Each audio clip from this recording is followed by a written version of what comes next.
معروف مقدمہ علت نمبر 229/24 فضا خورشید موت واقعہ ضلع فوجداری عدالت راولہ کوٹ نے 5 ملزمان کی ضمانت قبل از گرفتاری مسترد کر دی۔ 3 ملزمان کی ضمانت کنفرم کر دی گئی۔ ملزمان کو پولیس نے عدالت سے گرفتار کر لیا۔ ڈسٹرکٹ اینڈ سیشن جج راجہ یوسف ہارون، ضلع قاضی عبدالباسط پر مشتمل عدالت نے وکلا کی بحث اور فریقین کو سماعت کرنے کے بعد مقدمے میں ملوث ملزمان ڈاکٹر نادر علی، ڈاکٹر تہمینہ شوکت، نرس فرزانہ شاہین کی ضمانت قبل از گرفتاری کنفرم کر دی، جبکہ ڈی ایم ایس شیخ زید اسپتال ڈاکٹر آمنہ نواز، ڈاکٹر طیبہ دلشاد، ڈاکٹر امروزش، ڈاکٹر فریال مسعود اور نرس انیسہ اشیر کی ضمانت قبل از گرفتاری مسترد کرتے ہوئے مزید تفتیش کے لیے حوالہ پولیس کر دیا۔ مقدمے کی پیروی سابق صدر ڈسٹرکٹ بار ایسوسی ایشن پونچھ سردار عاصم ارشاد ایڈوکیٹ نے کی اور ملزمان کی طرف سے راجہ اعجاز ایڈوکیٹ اور سمیرہ صدیق ایڈوکیٹ پیش ہوئے۔ کھائی گلہ کے رہائشی محمد اشرف خان نے 1 سال قبل شیخ زید اسپتال سٹاف کے خلاف مقدمہ درج کروایا تھا کہ ان کی بھتیجی معصوم طالبہ فضا خورشید کی موت ان ڈاکٹروں سٹاف کی غفلت سے ہوئی ہے، جس پر ملزمان نے ضمانت قبل از گرفتاری حاصل کر رکھی تھی۔ دوسری جانب صدر ڈسٹرکٹ بار ایسوسی ایشن پونچھ سردار صابر کشمیری ایڈوکیٹ، سابق صدر سردار عاصم ارشاد ایڈوکیٹ، مدعی مقدمہ محمد اشرف خان نے میڈیا سے گفتگو کرتے ہوئے کہا کہ عدالت نے قانون اور ضابطے کے تحت تاریخی فیصلہ دیا ہے، جس کی وجہ سے عوام کا عدالتوں پر اعتماد بحال ہوا ہے۔ ڈی ایم ایس وقت ہیں وہ،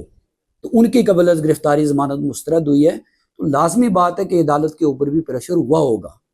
اپروچز ہوئی ہوں گی، لیکن انہوں نے انصاف کی راہ میں جو ہے نا وہ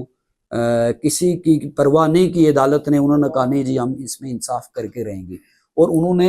کوئی اس میں یہ نہیں ہے جی کہ کوئی ایموشنلی یہ کوئی فیصلہ آیا، انہوں نے بڑا جو ہے نا وہ قانون اور ضابطے کے مطابق انہوں نے انصاف دے کے معاشرے کو یہ پیغام دیا کہ جو لوگ عام بار کہتے رہتے ہیں جی کہ نہیں جی وہ دیکھیں عدالت نے بری کر دیا، تو عدالت میں جب آپ ایویڈنس ہی نہیں لائیں گے، جب مستغیث اپنے کیس کی پراپر پیروی ہی نہیں کرے گا، تو عدالتیں پھر فیصلہ کیسے کریں گے؟ الحمدللہ ثم الحمدللہ اس رب العزت نے آج جو ہے وہ انصاف کے دائرے میں ہماری مدد کی اور غریب عوام کی مدد کی، بے سہارا اور جو ہے بے کس لوگوں کی مدد کی، اور اس مافیا کو بے نقاب کیا۔ ہم اس اللہ کا کروڑوں لاکھوں شکر ادا کرتے ہیں، اور ہماری آخری امید جوڈیشری پہ تھی جو آج سرخرو ہوئے، ہم جوڈیشری کا بھی تہ دل سے شکریہ ادا کرتے ہیں، اور یہ امید رکھتے ہیں، یہ یقین رکھتے ہیں کہ جوڈیشری ہمیشہ انصاف کے ترازو کو جو ہے مد نظر رکھتے ہوئے فیصلہ کرے گی، اور عوام کو، غریب عوام کو جو ہے وہ آخری امید جوڈیشری پہ ہوتی ہے۔ میں سلام پیش کرتا ہوں جوڈیشری کو۔ صدر ڈسٹرکٹ بار ایسوسی ایشن پونچھ سردار صابر کشمیری ایڈوکیٹ، سابق صدر سردار عاصم ارشاد ایڈوکیٹ، مدعی مقدمہ محمد اشرف خان نے عدالت کے تاریخی فیصلے پر خراج تحسین پیش کیا۔ محمد خورشید بیگ، JK نیوز، راولہ کوٹ۔